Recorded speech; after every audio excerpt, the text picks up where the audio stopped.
Hi friends, வணக்கம் and welcome to எங்கள் வீட்டு சமையல். நம்ம இன்றைக்கி சுவையான பாம்பே மசாலா இட்லி எப்படி செய்யணுன்றது தான் பார்க்க போகிறோம். வாங்க வீடியோக்குள்ளே போகலாம். இந்த வீடியோவில் ஒரு ஸ்ட்ரீட் ஸ்டைல் ஃபுட் தான் செஞ்சு காட்ட போகிறோம். அதாவது மும்பையில் ஃபேமஸாக இருக்கிற பாம்பே மசாலா இட்லி தான் செய்ய போகிறோம். இந்த இட்லி செய்கிறதுக்கு நமக்கு சாதாரண இட்லி மாவு கூட தேவை கிடையாது. அது உடனடியாக செய்யக்கூடியது தான் இதில் நாங்கள் சொல்லியிருக்கோம். வாங்க இந்த உடனடியாக செய்யக்கூடிய பாம்பே மசாலா இட்லி எப்படி செய்யலாம்னு பார்ப்போம். இதுக்கு ஒரு கப் போல் ரவையும் ஒரு கப் போல் தயிரும் நம்ம எடுத்துக்கணும். இப்போது ரவையில் நம்ம கொஞ்சோண்டு உப்பு சேர்த்து நல்லா மிக்ஸ் பண்ணிக்கலாம். அதுக்கப்புறம் நம்ம வச்சுருக்க அந்த ஒரு கப் போல் கட்டி தயிர், புளிக்காத தயிரை இதில் சேர்த்து நல்லா கட்டி இல்லாமல் நல்லா மிக்ஸ் பண்ணிக்கலாம். நம்ம அதுக்கப்புறமா ஒரு 10 நிமிஷம் போல் இதை நம்ம ஊற விட்டுடலாம்.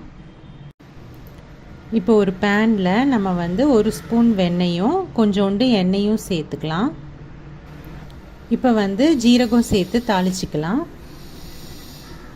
அடுத்து பொடியாக நறுக்குன மிளகாய் சேர்த்துக்கலாம். இது நல்லா கொஞ்சம் வதங்கின பிறகு நம்ம வெட்டி வச்சுருக்க ஒரு வெங்காயம், பொடியாக நறுக்கி வச்சுருக்க வெங்காயத்தை சேர்த்துக்குவோம். சேர்த்து இதை வதக்கிக்குவோம். வெங்காயம் வதங்கின பிறகு நம்ம இஞ்சி பூண்டு பேஸ்ட் நம்ம சேர்த்துக்கலாம். ஒரு ஸ்பூன் சேர்த்து வதக்கிக்கலாம். இதோட பச்சை வாசனை போகிற வரைக்கும் இதை நம்ம வதக்கிக்குவோம். கூடவே மஞ்சத்தூள் சேர்த்துக்கலாம்.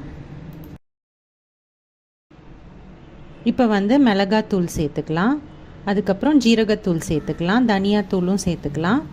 அதுக்கப்புறமா கரம் மசாலா சேர்த்துக்கலாம். உங்ககிட்ட பாவ் பஜ்ஜி மசாலா இருந்தது அப்படின்னா இந்த 4 பவுடருக்கு பதில் நீங்கள் பாவ் பஜ்ஜி மசாலா சேர்த்துக்கோங்க. இது எல்லாமே நீங்கள் ஒரு ஸ்பூன் சேர்த்து வதக்கிக்கோங்க.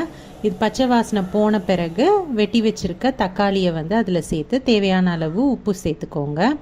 தக்காளியும் நல்லா உங்களுக்கு வதங்கணும். இதில் மிளகாத்தூளும் தனியாத்தூளும் ஒரு ஸ்பூன் சேர்த்துக்கோங்க. ஜீரகத்தூளும் கரம் மசாலாவும் 1/2 ஸ்பூன் சேர்த்துக்கிட்டா போதும். அடுத்து வெட்டி வச்சுருக்க குடமிளகாயை சேர்த்துக்கோங்க. சேர்த்து நல்லா வதக்கிக்கோங்க. அது ஓரளவு வதங்கின பிறகு மல்லித்தழை சேர்த்துக்கோங்க. சேர்த்துட்டு அதுக்கப்புறமா கொஞ்சமாக தண்ணி விட்டுக்கோங்க. தண்ணி விட்டு அதை நல்லா மிக்ஸ் பண்ணிவிட்டு ஒரு மூடி போட்டு அதை வேக விட்டுருங்க. நல்லா ஸ்லோ ஃப்ளேமில் அது குக் ஆகட்டும். இந்த தக்காளி வெங்காய கலவை நல்லா வதங்கின பிறகு அதை ஆஃப் பண்ணிடுங்க. இப்போ இந்த ரவை நல்லா ஊறி இருக்கும். இப்போ நீங்கள் இதில் ஒரே ஒரு சிட்டிகை போல் ஆப்ப சோடாவை கொஞ்சமாக தண்ணி கலந்து இந்த மாவோட நல்லா மிக்ஸ் பண்ணிக்கோங்க.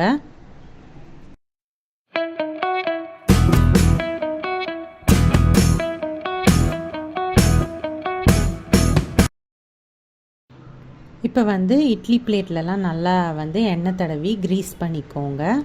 பண்ணிவிட்டு நம்ம வச்சுருக்க ரவா இட்லி மிக்ஸை நம்ம டேபிள் ஸ்பூனில் குட்டி குட்டியாக போட்டு குட்டி இட்லியாக நம்ம அவிச்சு எடுக்க போகிறோம்.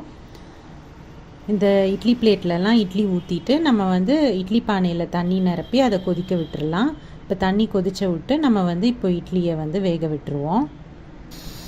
இந்த குட்டி இட்லிலாம் நல்லா வெந்த பிறகு அதை எடுத்து தனியாக ஒரு பிளேட்டில் வச்சுக்கலாம்.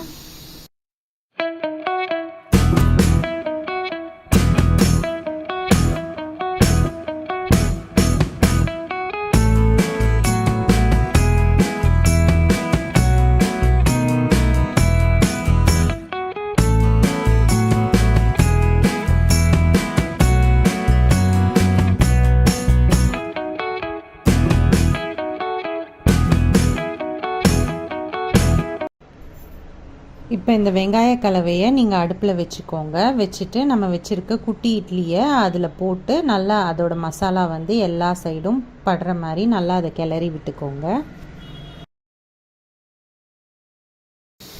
இப்போ நம்ம வச்சுருக்க எலுமிச்சம்பழம், 1/2 மூடி எலுமிச்சம்பழத்தை இந்த இட்லி மேலே நல்லா பிழிஞ்சு விட்டு அதை நல்லா மிக்ஸ் பண்ணிக்கோங்க. கடைசியாக கொத்தமல்லி தழை தூவி அதை இறக்கிக்கோங்க. அவ்வளோதான், நம்மளோட சுவையான பாம்பே மசாலா இட்லி சூப்பராக தயாராகிடுச்சு. ஸோ இந்த ரெசிப்பியை நீங்களும் ட்ரை பண்ணிங்கன்னா உங்களோட ஃபீட்பேக்கை எங்களோட ஷேர் பண்ணுங்கள். இந்த வீடியோ உங்களுக்கு பிடிச்சிருந்ததுன்னா லைக் பண்ணுங்கள், ஷேர் பண்ணுங்கள், சப்ஸ்கிரைப் பண்ணுங்கள். மறக்காமல் பெல் பட்டனையும் டேப் பண்ணுங்கள். அப்போ தான் எங்களோட ரெகுலர் அப்டேட்ஸ் உங்களுக்கு சேரும். தேங்க்யூ.